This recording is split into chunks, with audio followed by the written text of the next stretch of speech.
Bon matin tout le monde, j'espère que vous allez bien. Bon matin, Bon oui. matin. Il y en a juste deux qui vont bien ce matin. Non, oui, ça va. Excellent. Oui, ça va. Bon matin. Bon matin. Donc, aujourd'hui, on va finaliser, peaufiner le plan de construction. Donc, y ajouter des coupes de murs type, y ajouter le bordereau de porte, élévation de porte. La semaine dernière, j'avais demandé de faire les élévations des portes types. On va les inclure à notre plan de construction. Donc, il restera à voir si tous les éléments vont entrer sur une seule et même page. Si ce n'est pas le cas, on pourra faire une page annexe au plan de construction, c'est-à-dire le bordereau de porte et les élévations, on pourra les mettre sur une page qui viendra tout de suite après. Vous avez demandé aussi de regarder un petit peu, à savoir les compositions de murs qu'on aurait à produire là, dans votre unité, en fait. Donc, ce que je vais faire ce matin, je vais vous subdiviser en groupe de 3-4, puis vous allez regarder ça ensemble. Donc, à l'aide des coupes de murs type, vous avez les composantes. Ce qu'on va faire pour ce projet-là, comme tous les projets commerciaux, institutionnels, etc., vous allez utiliser les montants métalliques. Je tenais à faire au moins un exemple de projet avec des montants de bois. Donc, on sait qu'au résidentiel, on a le choix d'utiliser les deux types. Donc, on va utiliser les montants de bois pour faire nos compositions de cloisons. Donc, soit du 2 par 4, 2 par 3, des fourrures 1 par 3, donc toutes les composantes de bois pour faire l'ossature. Ça n'empêche pas qu'on peut rajouter, s'il y a lieu, des fourrures métalliques si on voulait faire des cloisons acoustiques.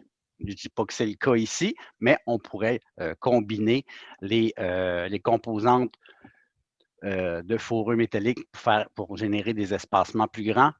Les montants métalliques pour faire l'ossature, on va s'en servir quand vous allez faire vos projets bureaux, commerciaux, etc. Donc, principalement la structure en bois pour ces cloisons-là. Donc, à partir de votre plan à vous, donc si je reviens à mon plan, vous avez plusieurs nouvelles cloisons à constituer. Bon, il s'agit de déterminer prime abord l'espace ou la dimension de ces cloisons-là. Donc, vous allez les mesurer directement sur le plan. Puis, ce qu'on fait comme première étude, c'est de voir qu'est-ce qu'on peut mettre dans ces cloisons-là, puis de voir si on met du gypsy de refuge, du gypse ordinaire ou autre, dépendamment des conditions et les endroits où on va faire nos cloisons. Donc, en petit groupe, je vais vous demander de regarder ça ensemble. Puis, même si vous n'avez pas les mêmes unités, les cloisons restent pratiquement les mêmes puisque vous avez les mêmes zones à aménager de toute façon. Donc, les cloisons, là, c'est la même chose. Donc, quand je vais faire les groupes, c'est possible que vous ayez des unités A, B, C, peu importe.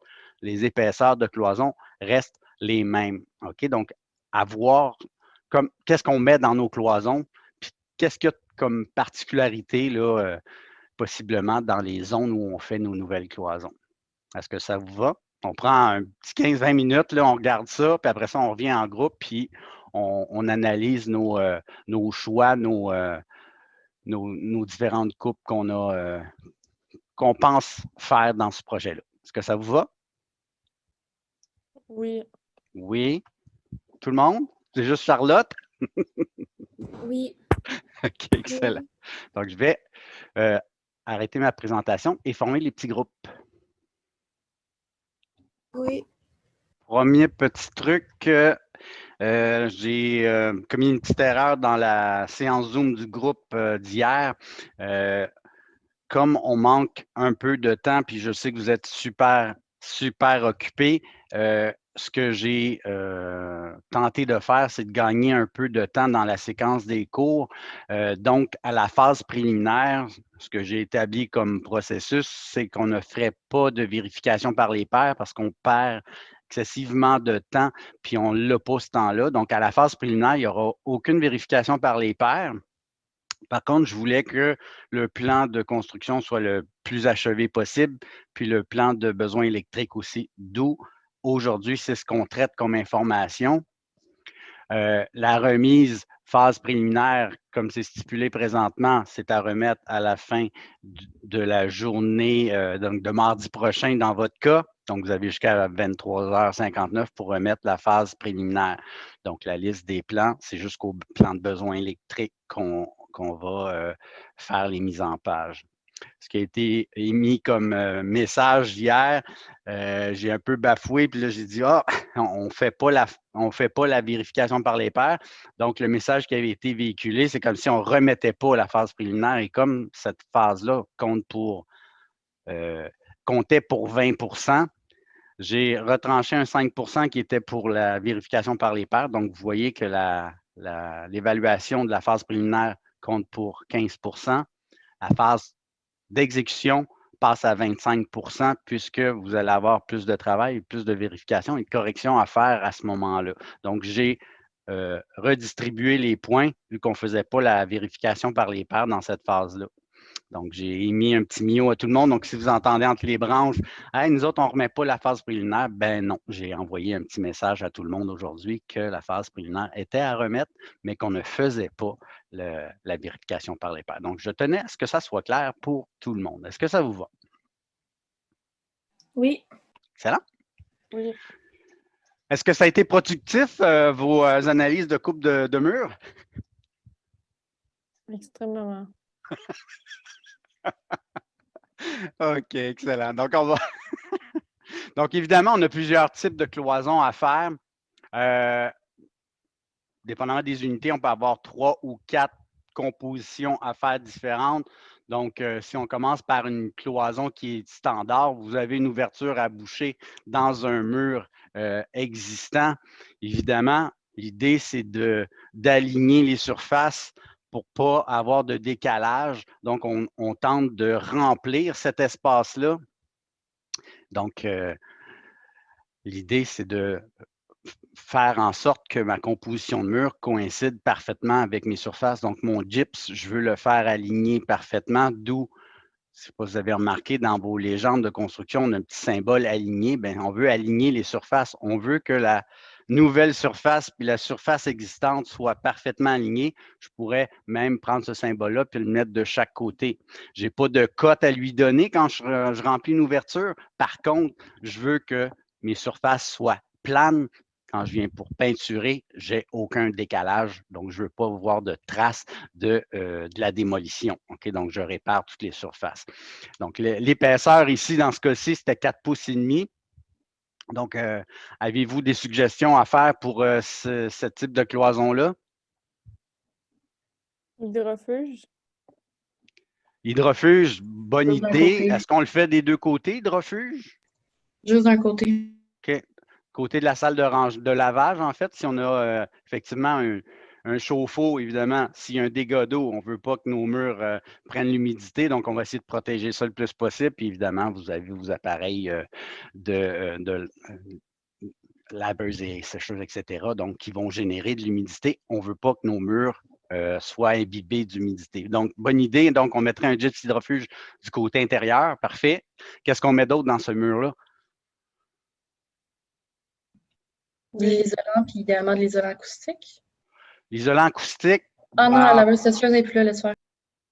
Je ne sais pas. Moi, dans mon cas, elle est là, salle de lavage. Donc, la laveuse sécheuse est ici, effectivement. Donc, ça pourrait être une bonne idée de mettre un isolant acoustique. Il ne faut pas oublier qu'on a quand même des murs qui sont existants. Donc, si mes autres murs, il n'y a pas de laine dedans, ça ne sert à rien de boucher une ouverture puis de mettre de l'isolant acoustique dans ce mur-là. OK? Pourquoi? Parce que le son va se transférer par les parois, par les infiltrations autres qui n'ont pas ce traitement acoustique-là. Donc, dans le cas où je ne connais pas la composition existante, bien, on s'entend qu'on a changé de vocation cet espace-là, bien, ça ne sert à rien de mettre de l'isolant acoustique. Si, par contre, c'était le but ultime, bien, il faudrait que je change tout le mur ici, à tout le moins, OK? Donc, tout le mur au complet soit acoustique. Donc, ça ferait une barrière à ce moment-là de part et d'autre. OK? Donc, si je veux optimiser mon acoustique, je vais démolir plus grand à ce moment-là, puis je vais faire vraiment un mur complètement pour faire une séparation acoustique. Est-ce que ça va? Puis c'est plus souhaité de faire ça ou non? Non, Pas dans le cas besoin? présent, on suit vraiment les critères exigés. On voulait juste obturer l'espace. Donc, dans ce cas-là, dans cette optique-là, ne mettez pas d'isolant acoustique, ça ne sert à rien. OK? Donc, dans cet ordre d'idée-là, on a dit on a un gyps hydrofuge d'un côté, ça fait un demi-pouce. Après ça, je mets quoi d'autre?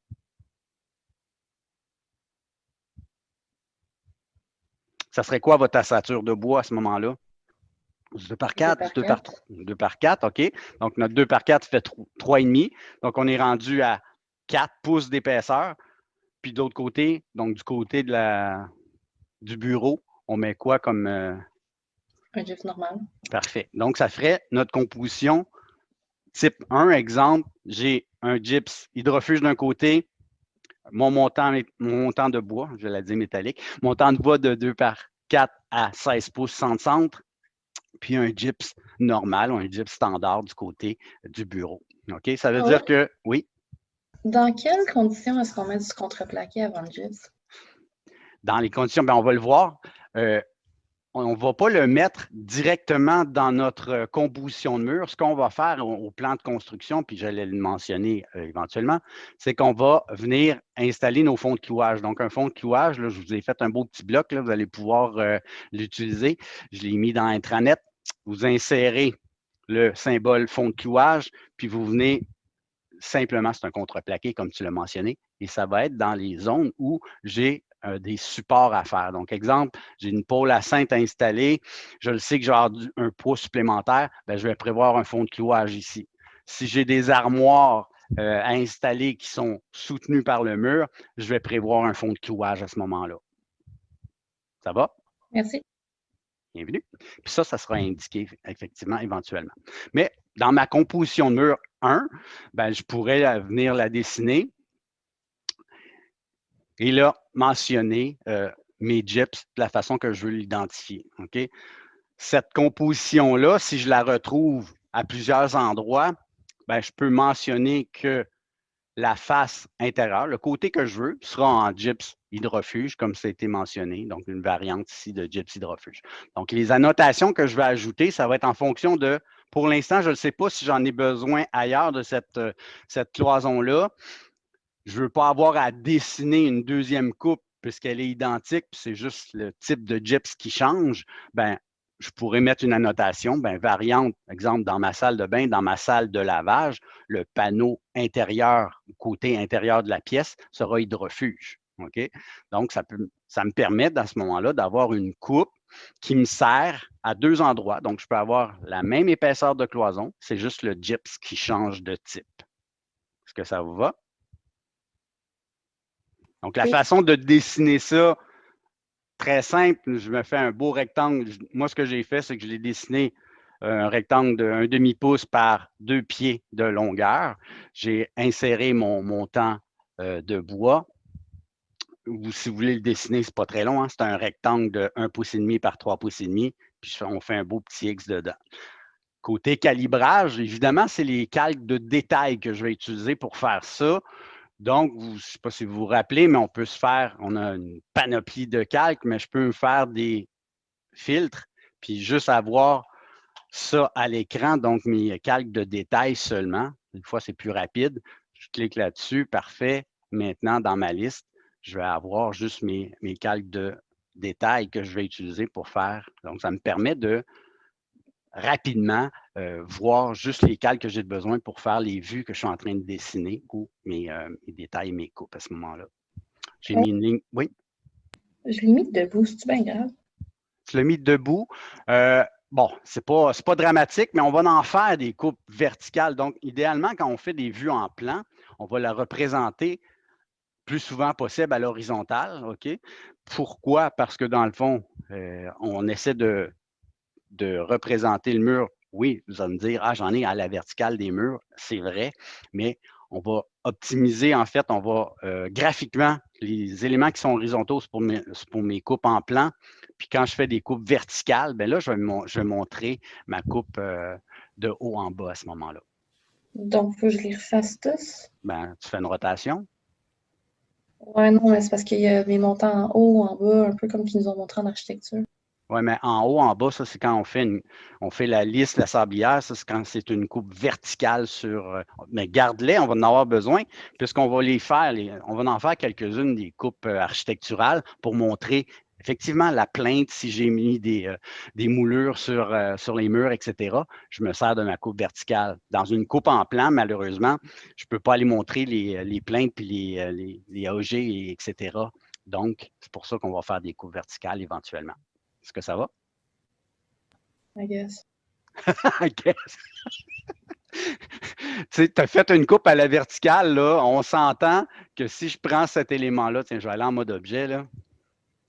Non, non, je comprends la rotation, c'est juste que toute ma détail est faite. J'ai justement mis la moulure, j'ai tout fait la patente. Ben, Fait que là, c'est c'est vraiment super, tes 2 coupes heures de travail à verticales sont faire, là. faites. Tu as juste à copier la portion que tu as de besoin, puis tu fais une belle petite rotation. La coupe verticale reste là, tu copies la portion que tu as de besoin. Le milieu de ton mur, là, tu copies ça, tu fais une rotation, puis tu mets ton montant, puis ta coupe horizontale est faite. Ça prend 32 secondes. Donc, graphiquement, c'est de la façon qu'on représente finalement nos coupes dans mon plan de construction. Est-ce que ça va pour la première coupe? Oui. Oui, parfait. Donc, si on passe après ça dans la salle de toilette, c'est là qu'on avait le plus de cloisons. On en a dans la douche, on en a derrière le lavabo. On a même une cloison aussi derrière, dans ce cas-ci, par exemple, derrière mon walk-in ou dans le corridor. OK? On s'entend que cette coupe-ci, c'est le même type. Hein? J'ai un gyps hydrofuge d'un côté, j'ai un gyps standard de l'autre côté. Donc, dans ce cas-ci, je pourrais me servir de la même coupe pour faire ce mur-là dans ce cas-ci. OK? Ça, c'est identique. Là où je veux en venir aussi, c'est que si jamais, pourquoi on fait des détails aussi précis dans nos compositions, c'est pour en fait déterminer nos épaisseurs de cloison. Donc, si vous apercevez que dans votre dessin, la cloison qui est dessinée est à, je ne sais pas moi, 5 pouces et demi, puis qu'elle devait faire 4 pouces et demi, ben, on n'en a pas tant des cloisons à modifier, je vous dirais, changez l'épaisseur, mettez la bonne dimension. Pourquoi? Parce que pour l'entrepreneur, surtout quand j'ai de l'existant à combiner avec du nouveau, ben, je vais souvent aligner mes surfaces, je vais donner des cotes précises, ben, si mon mur a la bonne épaisseur, etc., puis je veux mettre un meuble entre les deux, ben, je vais avoir la vraie dimension. En fait, c'est ce qui va se rapprocher le plus de la construction finale. Donc, plus mon dessin est représentatif, plus je vais avoir de précision et je vais avoir moins de questionnements par mes entrepreneurs éventuellement. Est-ce que ça vous va? Oui. OK. Donc, la composition 2, j'ai une certaine épaisseur, j'ai un mur existant qu'ils ont soufflé. Est-ce que vous savez pourquoi ils ont soufflé ce mur-là? Pour passer la plomberie de la douche puis du lavabo? Effectivement. Pourquoi? Parce que dans le mur existant, si je venais défaire le mur puis passer mon tuyau à l'intérieur, ce mur-là, bien qu'il est isolé, il reste qu'il y a il y a un transfert de froid qui se fait. Donc, les tuyaux risqueraient de geler. On veut toujours avoir nos tuyaux de plomberie du côté chaud de la pièce, du côté chaud du mur. Donc, préférable de souffler le mur à ce moment-là et de passer notre tuyauterie à l'intérieur de ce soufflage-là. Là, ici, on nous dit 4 pouces. Tuyau de plomberie, là, un évent, c'est 2 pouces, donc ça passe super. Si j'ai une évacuation à faire, c'est du 1,5 pouce, ça fonctionne. Si j'ai de l'alimentation en eau chaude ou froide, c'est du tuyau de demi-pouce. Donc, aucun problème, 4 pouces, j'ai de la place suffisamment pour passer mon tuyau. OK? Donc, si je veux faire cette cloison-là, ben, ça serait quoi la première composition, le premier matériau que j'utiliserais? Un beam. Excuse-moi? Un beam. Du 4 pouces. Du 2 par 4. Oui, le 2 par 4, c'est l'ossature, mais la première surface, là, Gyps hydrofuge. exact. OK? Donc, on est encore une fois dans une zone humide. C'est sûr que mon gyp, je vais mettre du hydrofuge. OK? j'ai besoin de 4 pouces, ben, c'est super facile en fait. Si je mets mon montant de bois de 2 par 4, il fait 3 pouces et demi, plus un demi, ça fait 4 pouces. Donc, directement appuyé contre le mur existant, j'ai mon montant de bois, puis j'ai mon gypsy de refuge. Donc, ma coupe 2, gypsy de refuge, montant de bois 2 par 4 à 16 pouces 60. Si vous avez remarqué, on en représente juste un, mais à toutes les 16 pouces, j'aurai un montant qui se répète comme ça tout le long de mon mur. Et c'est ça qui va tenir mon gyps. Ici, j'ai fait une petite zone en grisé pour montrer mon mur existant. Il y en a qui ne le représentent pas. Moi, j'aime bien, je ne suis pas obligé de montrer que mon mur fait 10 pouces. La composition du mur existant, on ne va pas l'ouvrir pour aller voir ce qu'il y a dedans. Donc, c'est pour ça qu'on le met en grisé. Donc, je ne sais pas. Est-ce que vous avez fait de ce genre de coupe-là ou de détails dans vos cours d'éléments d'architecture ou éléments sur mesure? Donc, est-ce que vous avez déjà vu ça, ce genre de nomenclature-là ou de composition? Oui. Oui. Oui, OK. Donc, plusieurs principes sont véhiculés. Moi, ce que je préconise, en fait, je ne sais pas si c'est de cette façon-là que vous avez vu. Moi, quand je mets une petite flèche, j'ai pris une petite flèche d'annotation directement dans mon tableau annoté. J'ai mis une petite flèche ici, j'ai tracé une ligne. Donc, la flèche pointe le premier élément que je vais voir dans ma liste. Donc, le premier élément ici, là, ma ligne, elle vient vis-à-vis, c'est mon panneau de gypsy de refuge. Après ça, j'ai quoi? Mon montant de bois. Après ça, j'ai quoi? Ma cloison existante. Ou mon mur, dans ce cas-ci. Ça serait plus pertinent de dire que c'est mon mur existant. Hein, ce n'est pas une cloison, c'est un mur extérieur, donc mur existant. Est-ce que ça va? Oui. Oui, parfait. Pour les lignes de repère, ce que j'ai fait, c'est que j'ai utilisé la ligne de repère qui était faite dans votre gabarit. Donc, j'ai pris le design intérieur annotation, OK? Puis j'ai tout simplement, je l'ai dupliqué, puis j'ai enlevé le fait qu'il trace des lignes horizontales pour écrire du texte. Donc, si vous voulez voir comment j'ai fait ça, j'ai cliqué ici sur la flèche pour générer une nouvelle ligne repère. Donc, j'ai pris design intérieur, j'ai fait nouveau, puis je lui ai donné son nom. Je vais l'appeler coupe 2 dans ce cas-ci. Et tout ce que j'ai changé, en fait, j'ai mentionné que le nombre maximal de lignes repères, quand je trace, je ne veux pas avoir à dessiner 50 lignes, j'ai mis 2, puis j'ai enlevé ici, inclure la ligne de guidage. Donc, ça empêche de faire une ligne horizontale qui pointe vers un texte. Donc, je peux me faire des flèches droites sans avoir à les dessiner manuellement. OK? Donc, ça me permet de faire ce. Je l'active quand j'en ai besoin, puis je vais pouvoir tracer ma petite flèche qui est là, sans mettre de texte. Est-ce que ça vous va? Oui. Oui. Excellent. Autre cloison, bon, ici, bien qu'elle ait la même épaisseur graphiquement dans le dessin, on s'entend que la composition numéro 3 qui est ici, je suis à l'intérieur de la douche, on a de la céramique, donc en fonction des spécifications de plan défini que vous avez dans vous avez les types de matériaux qu'on va utiliser, donc céramique, on va avoir certaines épaisseurs, etc. Bien, on s'entend que ma composition de base pourrait être la même, OK? Donc, gypsy de refuge, si je viens pour mettre ma céramique par-dessus, ben, je vais avoir évidemment le mortier pour maintenir ma céramique. Mais comme je suis à l'intérieur d'une douche, on va préconiser le fait d'installer une membrane hydrofuge. OK? C'est très mince, là, mais c'est une membrane qui va empêcher l'eau de passer à travers mes éléments, puisque le gypsy hydrofuge, oui, il protège, mais il n'est pas assez performant pour avoir une chute d'eau continue dessus. Puis, je vais avoir ma céramique par-dessus. OK? Donc, l'épaisseur de cette cloison-là peut légèrement différer puisqu'on a la céramique, etc., qui s'ajoute à ça. Donc, à l'intérieur de la douche, là, c'est bien possible que j'ai un petit peu plus que 4 pouces. OK? Oui? Est-ce que ça va? Comprenez l'astuce? Oui. OK. Petite variante, en fait, qui pourrait être fait. Donc, vous avez vu, là, j'ai réutilisé la C2.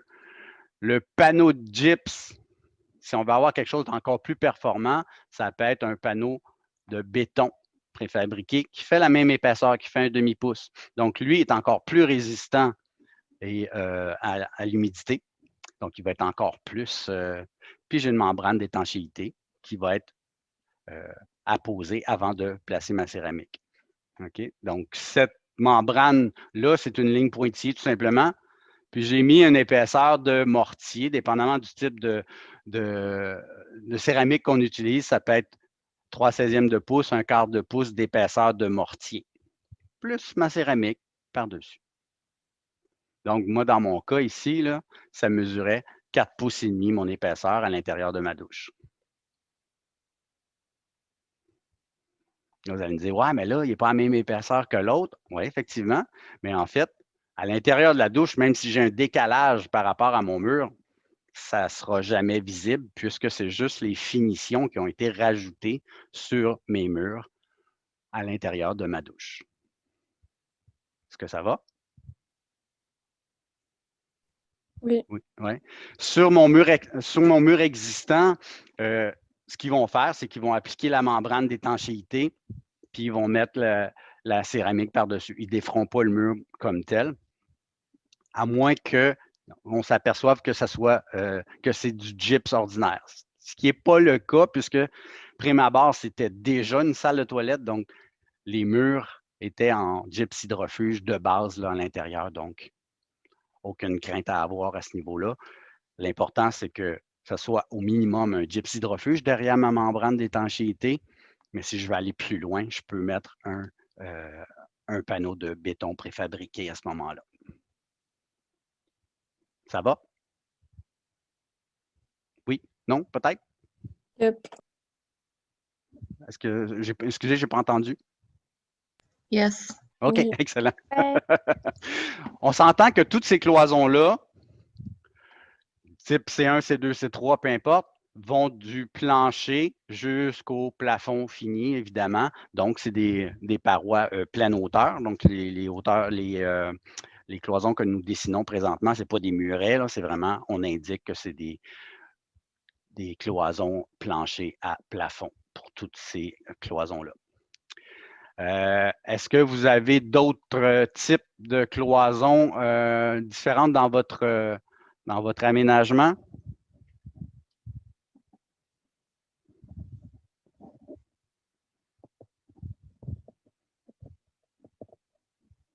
Houston? La Terre appelle la Lune. Oui. Est-ce que vous avez d'autres cloisons? Ben, moi, j'en ai une. J'en ai une ici qui est en fait le mur qui sépare la douche versus la toilette comme telle. Donc, cette cloison-là, totalement différente. On ajoute un gyps hydrofuge. Donc, c'est la même que la C3, mais on ajoute un gyps hydrofuge, évidemment, du côté extérieur de la douche. Donc, dans nos compositions, là, ça va donner le résultat escompté. Est-ce que ça va pour les cloisons types?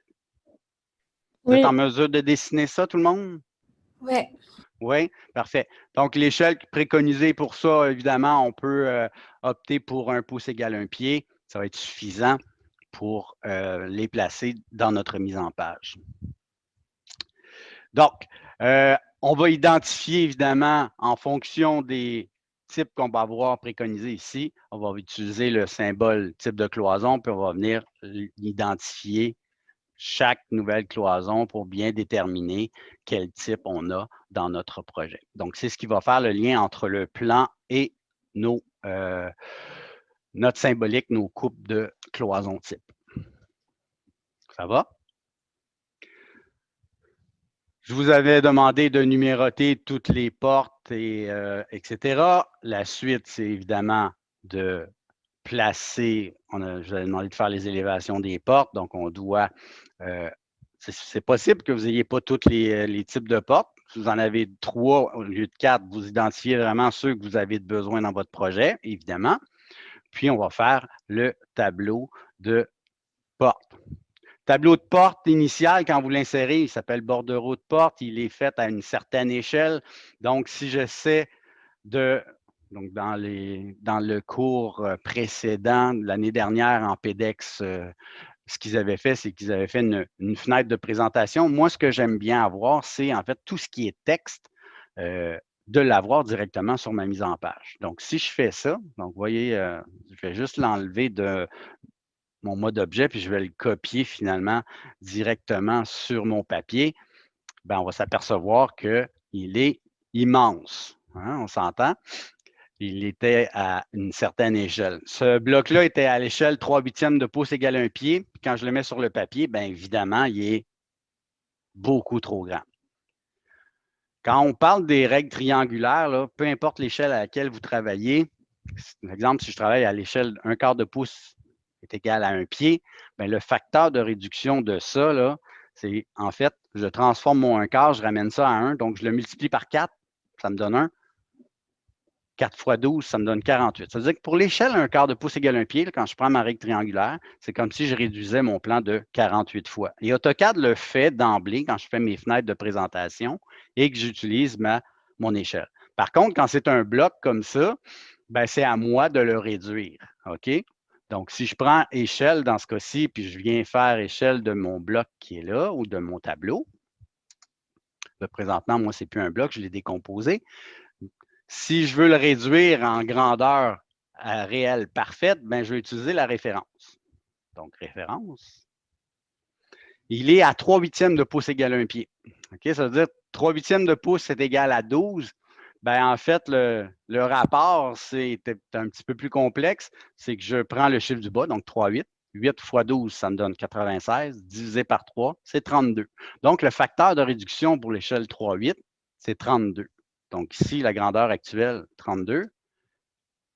Nouvelle grandeur, 1. Donc, mon tableau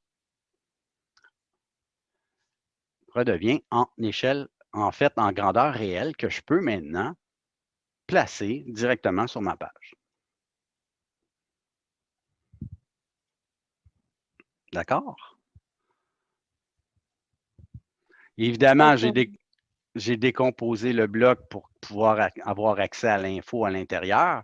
Donc, vous identifiez vos numéros de porte. Donc, on avait spécifié en fait les numéros de nos portes. On part de l'entrée. C'est une porte qui est existante. Puis je vous avais demandé de numéroter vraiment toutes les portes du projet. Donc, vous avez même une porte patio. On va l'identifier. C'est une porte existante. L'idée là-dedans, c'est de remplir notre tableau avec nos numéros de porte. De quelle pièce vers quelle pièce. Il y a certaines pièces qui n'ont pas été numérotées, les garde-robes, les rangements, etc., les walk-ins. C'est possible qu'on n'ait pas donné de numéro à ces pièces-là. Si vous l'avez donné, tant mieux. Mais c'est possible là, que la porte numéro 02, je n'ai pas mis de numéro de pièce pour ça, ce n'était pas nécessaire. Donc, à ce moment-là, le numéro de la pièce, c'est de 002 vers un rangement ou un garde-robe. Donc, je peux, dans mon tableau, nommer l'espace. Ma porte numéro 1, on parle du couloir ou du corridor commun. Bien, on pourrait identifier que le sens d'ouverture, c'est du corridor vers ma pièce numéro 100, si on veut. OK? Donc, on peut numéroter, en fait, identifier le sens d'ouverture comme ça. Est-ce que vous êtes en mesure de déterminer si c'est une main gauche, main droite, etc.? Le sens d'ouverture des portes, vous êtes en mesure de définir ça? C'est une question. Oui, puis non. Oui, puis non, OK. L'idée là-dedans, c'est que vous vous placez comme si vous étiez dans la pièce, puis vous circulez. Par exemple, je me place dans le corridor, puis je m'en vais vers la pièce 100. Bien, quelle main je vais utiliser pour ouvrir la porte? Je vais utiliser ma main À gauche. droite. Dans la droite, il va avoir de la difficulté à ouvrir la porte. Mais non, parce que l'ouverture. Quelle Ah, main tu vas peut-être. utiliser pour... Place-toi dans la pièce, là, puis essaie d'ouvrir la porte avec ta main droite. Il va falloir que tu Ok, ouais, pivotes. j'avoue. OK? Donc, naturellement, là, quelle main je vais utiliser? Ben, ça va être la main gauche pour pouvoir l'ouvrir. OK? Et si je pousse dedans, c'est une main gauche. Si je tire sur la porte à ce moment-là, là, c'est une main gauche, une main droite inversée ou renversée selon l'appellation que vous en faites. Donc, dans le tableau, on nous indique main gauche renversée, main droite renversée. Si j'ai des portes coulissantes, donc j'ai des portes coulissantes, je vais utiliser ça. Il n'y aura pas de main gauche, main droite, elle est coulissante à ce moment-là. Type de porte en fonction de votre élévation, largeur de votre porte, la hauteur. Dans le cas présent, dans ce projet-là, toutes les portes font 84 pouces. L'épaisseur des portes, 1,5 pouce. Après ça, on va choisir quel type de porte on a. Est-ce que c'est une porte âme pleine, âme creuse, porte en bois affiné, donc avec une certaine finition dessus, porte en acier, porte en verre. Après ça, les cadres. OK? Donc, à nous de déterminer quel type de porte on veut mettre à l'intérieur du projet. Évidemment, s'il y a des zones, l'élévation de la porte peut être la même, mais la composition âme pleine, âme vide, ben en fait, je peux définir les zones qui sont plus, si on veut, acoustiques ou de moindre importance. Je peux mettre des portes à âme vide ou âme creuse pour les rangements, par exemple, puis les portes à âme pleine pour toutes mes pièces. OK? Dans le cas présent, on n'aura pas de porte en verre, porte en acier, évidemment. Ça serait plus pour des projets commerciaux et institutionnels et autres. OK? Cadre en bois à peindre. On n'a pas de cadre en acier. Dimension du cadre, c'est l'épaisseur de votre cloison que vous indiquez. Donc, si j'ai une cloison de 4 pouces, ben, ils vont faire un cadre en fonction de cette épaisseur de cloison-là. Donc, ici, là, vous indiquez l'épaisseur de votre cloison, puis type de cadre, si on faisait des coupes, on n'en fera pas. On pourrait écrire C1, C2, C3. Nous, on va avoir un seul et même type de cadre, sauf pour les portes qui sont escamotables ou plus en surface. Une porte en surface, on s'entend, il n'y a pas de cadre du tout, donc il n'y aura rien d'écrit à ce niveau-là. Dans la zone commentaire, vous pouvez ajouter, par exemple, ma porte numéro 1, je le sais que c'est une porte existante, bien, je vais inscrire ici porte existante à conserver. Ma porte patio, même principe. Donc, je peux ajouter des commentaires que je ne retrouve pas dans mon tableau. Je pourrais même aller jusqu'à définir la quincaillerie de mes portes. Dans le cas présent, ce n'était pas stipulé, mais on pourrait faire des groupes de quincaillerie. J'ai une poignée en laiton, j'ai des charnières, etc. Donc, je peux me faire des regroupements de quincaillerie. Je ne sais pas si vous avez fait ça dans vos cours d'éléments d'architecture. Est-ce que vous avez déjà rempli un tableau comme ça? Non. Pas encore. OK. Donc, ce sera amené. Donc, plus le niveau de difficulté augmente dans les différents projets, plus on va aller loin dans la nomenclature des quincailleries et des spécifications. OK? Donc, pour ce projet-là, on peut juste émettre des commentaires, en fait, au niveau de si c'est des portes existantes ou les portes à conserver, ça pourrait être même des portes qui ont été relocalisées dans certains cas. Donc, c'est dans la zone commentaire qu'on peut identifier ces éléments-là. Est-ce que ça vous va pour le tableau?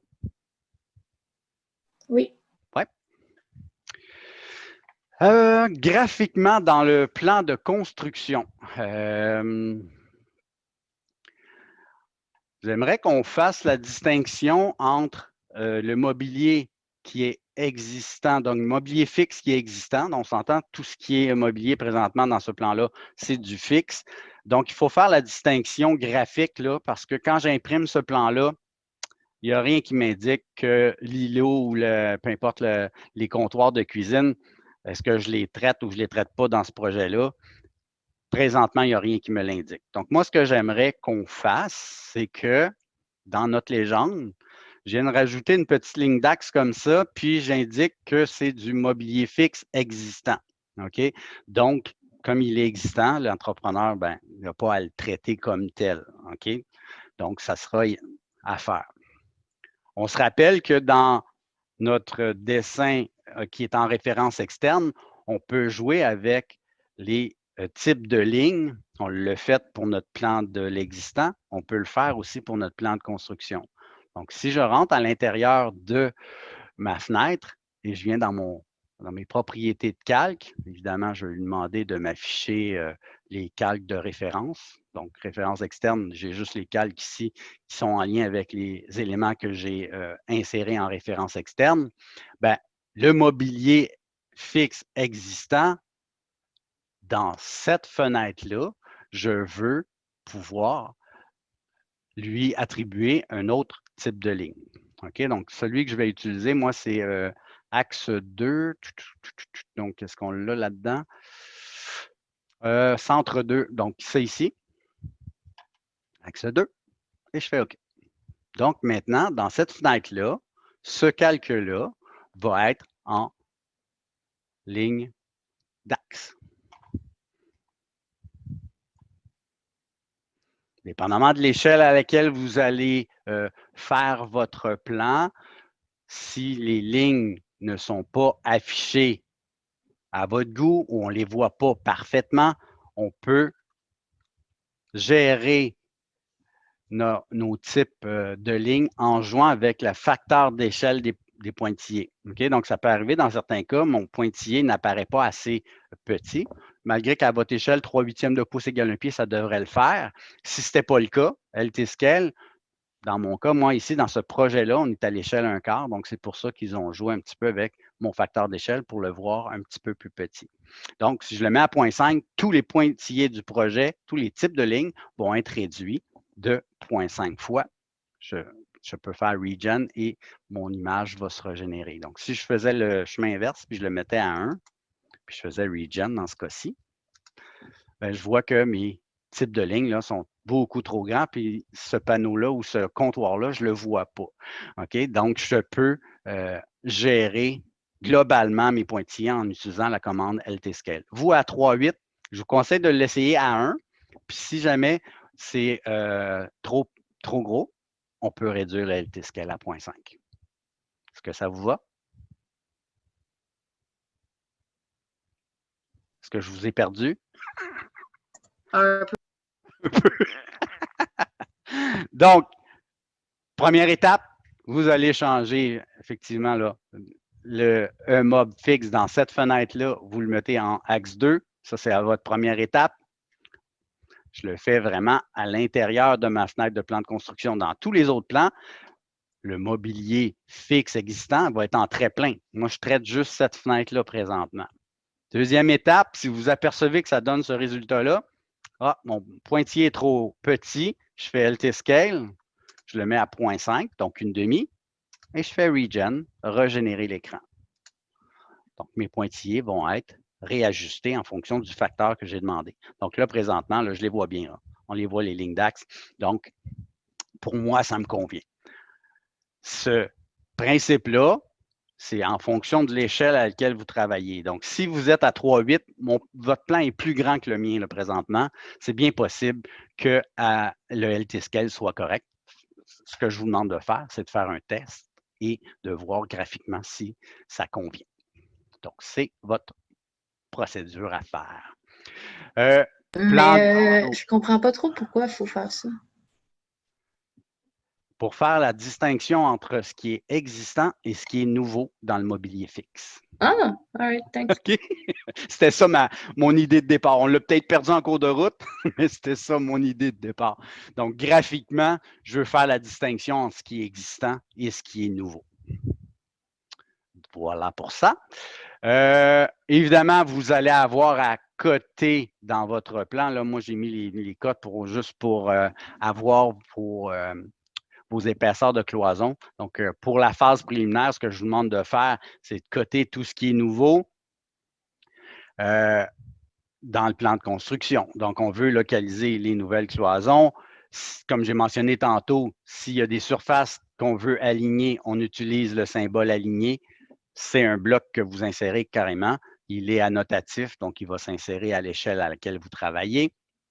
Vous devez constituer des notes spécifiques. OK? Donc, j'en ai fait une. J'ai fait un exemple ici. J'ai une ouverture à obturer. tel que le mur existant, puis aligner les surfaces. OK? Donc ça, ma petite note spécifique, c'est bien simple. Je pourrais en faire une pour mon chauffe-eau. Mon chauffe-eau a été relocalisé, bien, ça pourrait être ma note 2. Je pourrais mettre mon petit symbole de note spécifique. 2, ben, c'est l'emplacement pour mon chauffe-eau qui a été relocalisé. Donc, je peux me faire une note pour ça. Et à vous de voir si vous avez besoin d'autres notes spécifiques. On a parlé des fonds de clouage. Bon, les fonds de clouage, j'en ai fait un exemple ici. Je vous ai dit tantôt, le bloc fond de clouage, je vous l'ai mis dans Intranet, donc dans VCloudage PEDEX 1. Petit bloc qui s'appelle fond de clouage. Quand vous l'insérez, vous allez pouvoir allonger la ligne, la longueur que vous voulez et ça va représenter mon fond de clouage. OK? Donc, l'idée, c'est de venir l'insérer dans ma cloison où j'en ai besoin. Je le sais qu'ici, j'ai une nouvelle pôle à 5 de ce côté-là, était là, mais là, j'ai une nouvelle cloison. Je veux m'assurer d'avoir vraiment un fond d'ancrage pour ma tablette et mon fond, ma pôle à cintre. Ben, je viens insérer mon fond de clouage à l'endroit où j'en ai besoin. OK? Je pourrais en mettre un ici aussi, entre les petits montants. Si vous avez des armoires fixes, etc., vous pouvez ajouter des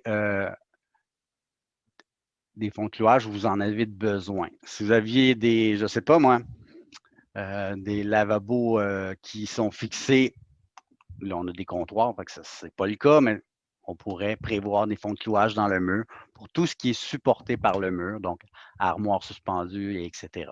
OK? Si c'est des murs existants, bien évidemment, on ne défera pas le mur pour aller mettre un fond de clouage à l'intérieur. L'entrepreneur va localiser les montants puis il va s'assurer de fixer les éléments directement dans les montants. Vous allez me dire, bien, pourquoi on met des fonds de clouage? Alors, bien, on met des fonds de clouage pour justement éviter que et faciliter l'installation des différents éléments qu'on veut. OK? Parce que si on voulait mettre un fond de clouage dans un mur existant, il faudrait générer un soufflage. Là, aller mettre un fond de clouage à l'intérieur, puis on va essayer de limiter les coûts. Puis ce n'était pas le but dans ce projet-là. On voulait vraiment utiliser ce qui était existant, puis ce qui était nouveau, le mettre vraiment selon les critères de construction idéale. Est-ce que ça va pour ça? Quand même pas mal de stock dans le plan de construction. Ça a l'air de rien, mais il y a quand même pas mal d'infos. Au niveau des cotes, bon, évidemment, les nouvelles cloisons, tout ce qui est nouveau. Puis, au niveau de la plomberie, je dois localiser les drains de ma plomberie, toujours en fonction d'un élément existant. Donc, l'idéal, quand vous cotez vraiment en fonction de ce qui est déjà là. Pourquoi? Parce que si à l'étape où il va passer sa tuyauterie, les nouveaux murs ne sont pas là, malheureusement, il va passer ses tuyaux, puis je n'aurai pas de référence pour venir m'appuyer ou localiser ma cote. Donc, toujours partir de l'existant, c'est préférable. C'est déjà là le mur. Je dis, le centre de mon drain est à 4 pieds 11, puis latéralement, il est à 9 pouces et quart. Donc, un drain, je dois le coter en X puis en Y, toujours sur les calques en lien avec la plomberie. Donc, voilà. Donc, ça, je vous laisse visualiser la chose pour faire... Puis le reste, en fait, c'est vos légendes. Donc, légendes de sanitaires, je veux les avoir ici. Donc, je vais avoir toutes mes sanitaires. Je vais avoir les notes générales du projet, la légende. Et si vous remarquez, j'ai rajouté, comme j'ai dit tantôt, une ligne d'axe pour dire que ça représentait le mobilier existant. Sinon, est-ce qu'on a fait pas mal la tournée? Avez-vous des questions, des insultes ou autres par rapport à ce plan-là? Oui, il n'y a pas de luminaire dans l'entrée. Est-ce que c'est normal ou dans la cuisine? Le luminaire, ben, on est au plan de construction. Il n'y a pas de luminaire à installer dans le plan de construction. Ça sera dans Non, le je plan. comprends, mais tu m'avais demandé si on avait des questions. Fait, oui, Oui, j'en oui, ai des OK. questions. OK. Là, on n'a pas traité le plan de plafond encore. Le plan d'éclairage n'est pas traité encore. Ça va être une phase subséquente. Là, donc, ça sera à voir dans les critères pour faire le plan d'éclairage. Là, pour l'instant, pour la phase de construction, je ne traite pas cette information-là. Il faudra aller voir dans les PDF. Si tu me dis qu'ils ne sont pas là, on va en ajouter, tout simplement. Donc, Merci. là, je parle vraiment de la phase de construction. Donc, l'électricité, on ne la traite pas tout de suite. En fait, l'éclairage, on ne la traite pas tout de suite. L'étape tout de suite après, c'est votre plan de besoin électrique. Donc, vous allez voir dans les critères, vous n'en avez pas tant à positionner des prises dédiées. Donc, en fonction de ce qu'on vous demande pour le plan de besoin électrique, vous devez positionner certaines prises qui sont essentielles. Ça, c'est les prises de base. Puis, par la suite, donc, celles que vous allez positionner en fonction des critères qui sont stipulés là, dans votre PDF, vous devez les localiser à l'aide de cotes. Puis, sinon, les prises qu'on appelle standards, c'est une prise à tous les 10 pieds linéaires. Celles-là, vous n'avez pas besoin de les coter, mais vous les positionnez partout dans votre projet, évidemment, sauf la salle de toilette. Donc, les prises qui sont dédiées, c'est pour les équipements, les appareils, puis certains critères qui sont stipulés dans le PDF. Donc, vous insérez les symboles. Ça, c'est relativement simple. Je vais vous laisser traiter l'info, puis prochain cours, on pourra en discuter en groupe pour voir s'il y a eu des anomalies, des erreurs, des omissions ou quoi que ce soit. Mais l'idée, c'est de faire un premier jet. On regarde ça ensemble. Puis, à la fin du cours de la semaine prochaine, vous remettez votre phase préliminaire, tout le monde, en PDF. Claude, j'ai une question. Oui. Est-ce qu'on doit spécifier de la quincaillerie? Pour les portes? Oui. Non, pas dans ce contexte-là. OK, parfait. Puis, sinon, on vous aurait donné des fiches techniques pour qu'on puisse les entrer. Donc, là, on est allé avec l'info qu'on a présentement. Je ne vous demande pas de faire de recherche cette année par rapport à ça. Là. Parfait. Puis, pour la remise préliminaire la semaine prochaine, est-ce que ça inclut les besoins électriques? Oui. OK, parfait. Donc, vous aurez la semaine prochaine, bien que le cours va être pour que vous puissiez peaufiner votre jeu de plan, je vais entrer quand même dans l'information pour la prochaine planche de dessin. Le cours, vous avez le cours pour terminer, peaufiner votre jeu de plan. Si c'est déjà terminé, bien, vous passez à la prochaine planche, puis on continue le jeu de plan. Puis vous avez jusqu'à 23h59 pour remettre le PDF de la phase préliminaire.